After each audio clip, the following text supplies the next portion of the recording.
ഇതിലെ 8ാം ക്ലാസ്സിലെ English ഗ്രാമറിലെ text ബുക്കിലെ 99ാമത്തെ പേജിലെ ഒരു ഭാഗം ഗ്രാമറാണ് പറയുന്നത്. 99ാമത്തെ പേജിൽ 8ാം ക്ലാസ്സിലെ കേരള സിലബസാണ് നോക്കുക. അതായത് Joseph met the municipal chairman. അത് നമുക്കറിയാം ആക്റ്റീവ് വോയിസാണ്. ജോസഫാണ് ചെയ്യുന്ന ആൾ സബ്ജക്റ്റാണ്. സബ്ജക്റ്റ് കൊണ്ട് തുടങ്ങിയാൽ ആക്റ്റീവ് വോയിസാണ്. ഒബ്ജക്റ്റ് അതായത് കർമ്മം ഒബ്ജക്റ്റ് കൊണ്ട് തുടങ്ങിയാൽ പാസീവ് വോയിസാണ്.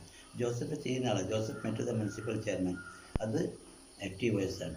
അതിൻ്റെ താഴെ the request was not accepted by the chairman. By എന്ന് കണ്ടാൽ ലാസ്റ്റിൽ ബൈ എന്ന് കണ്ടാലോ തുടക്കത്തിൻ്റെ അടുത്ത് was, is, am, are, W, R വേറൊക്കെ ഉണ്ടെങ്കിൽ അവസാനം ബൈ ഉണ്ടെങ്കിൽ അത് കണ്ണും ചിമ്മി പാസീവ് വോയിസാന്ന് പറയാം. അപ്പോൾ the municipality pressed them to clear out, അത് ബൈ ഒന്നുമില്ല, വാസ്, ഈസ് ഒന്നുമില്ല, അത് ആക്റ്റീവ് വോയിസാണ്. Joseph saw the priest of the local temple, അത് ആക്റ്റീവ് വോയിസാണ്. ബൈ ഇല്ല, ഈസ്, വാസ് ഒന്നുമില്ല.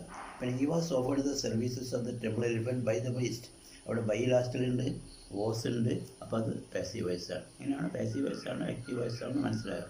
സബ്ജക്റ്റ് കൊണ്ട് തുടങ്ങിയാൽ ആക്റ്റീവ് വോയിസ്, ഒബ്ജക്റ്റ് കൊണ്ട് തുടങ്ങിയാൽ പാസീവ് വോയിസ്. സബ്ജക്റ്റ് എന്ന് വെച്ചാൽ പ്രവൃത്തി ചെയ്യുന്ന ആൾ, ഒബ്ജക്റ്റ് എന്ന് വെച്ചാൽ പ്രവൃത്തിയുടെ ഫലം അനുഭവിക്കുന്ന ആൾ. രാമ കിൽഡ് രാവണ, രാമ എന്നുള്ള സബ്ജക്റ്റ്, കിൽഡ് എന്നുള്ള വെർബ്, രാവണ എന്നുള്ള ഒബ്ജക്റ്റ്. അത് പാസീവ് വോയിസ് ആക്കുമ്പോൾ Ravana was killed by Rama, Ravana was killed by Rama. അപ്പോൾ രാമ കിൽഡ് രാവണ എന്നുള്ള active voice, Ravana was killed by Rama എന്നത് പാസീവ് വോയിസ്. അപ്പോൾ ആക്റ്റീവ് വോയിസ് സബ്ജക്റ്റ് കൊണ്ട് തുടങ്ങുന്നു, പാസീവ് വോയിസ് ഒബ്ജക്റ്റ് കൊണ്ട് തുടങ്ങുന്നു. ആക്റ്റീവ് വോയിസിൽ S plus V plus O, അതായത് സബ്ജക്റ്റ് വെർബ് ഒബ്ജക്റ്റ്.